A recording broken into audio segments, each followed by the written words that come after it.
قاعدين مبسوطين بيجي المحامي وبيطلب من ندى انها تدخله اوضه المكتب عشان في حاجه مهمه عايز يشوفها، ولما بيدخل بيقفل على نفسه وهما بيفضلوا يخبطوا عليه، ولما بيخرج بيكونوا مستغربين من تصرفه وبيضحك عليهم بأي كلام. وفي الوقت ده الجرس بيرن تاني وندى بتروح تفتح وبتلاقي هاني السني في وشها وبتجري على جوه، وهو بيدخل وراها وبيلاقي حسن والمحامي، فبيعمل نفسه قريب حسن وبياخده بالحضن وبيقول له في ودنه انه لو ما رجعش الفلوس مش هيسيبه وهيأذي اخته ولا يأذي اخته وولادها. وفي الوقت ده عزت بينزل من فوق ومعاه بندقيته وبيقول لهم انتوا مين، وبياخد حسن وندى وراه وبيخبيهم، بيقول لي ياسر وهاني طلعوا بره لحسن اضربكم بالنار. طبعا هما بيفكروا بيهدد بس ومش هيضرب فعلا، ولسه هيتكلموا معاه بيلاقوه ضرب عليهم نار فعلا.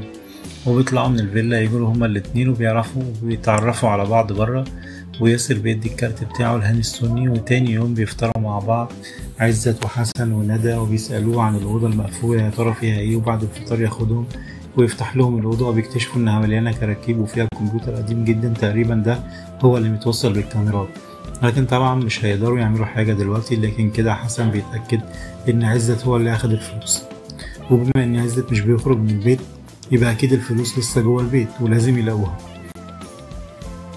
وبنشوف خالد جوز أخت حسن وهو رايح يقابل هاني السني وبيطلب منه فلوس مقابل إنه يساعده، وبالفعل هاني السني بيوعده بكده. وبنرجع لحسن وندى اللي بيقرروا إنهم يستغلوا إن إبراهيم مش موجودة ويدوا عزت منوم يقلبوا الشقة عشان يدوروا على الفلوس.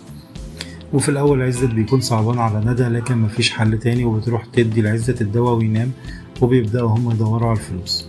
وحسن بياخد مفتاح الأوضة من رقبة عزت وهو نايم وبيفتح الأوضة ويراجع الكاميرات، لكن بيلاقي كل حاجة ممسوحة.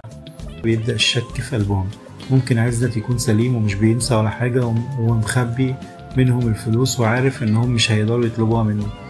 وبيقلبوا الفيلا حرفيا ومش بيلاقوا أي حاجة، والباب بيخبط بتكون أم إبراهيم وبيحاولوا يمشوها لكن هي بتصمم تدخل لأن ياسر المحامي قال لها لازم ترجع البيت عشان تبلغه بكل حاجة. وأول ما بتدخل بتلاقي البيت مقلوب وعزت نايم رغم إنه بيصحى بدري كل يوم، وهما بيقولوا لها إنه كان بيدور على الدواء بتاعه وناسي مكانه عشان كده قلب البيت ودخل نام. وأم إبراهيم بتوضب البيت لكن بتتصل بالمحامي وبتبلغه بكل ده، وبنعرف إن المحامي بيعمل كل ده عشان يسرق عقد أرض من عند عزت، فاكر إن الأرض دي بتاعت أبوه وإن عزت ضحك على أبوه من زمان وخدها منه. وبيصحى عزت من نوم طويل ومش بيتكلم معاهم في أي حاجة، وحسن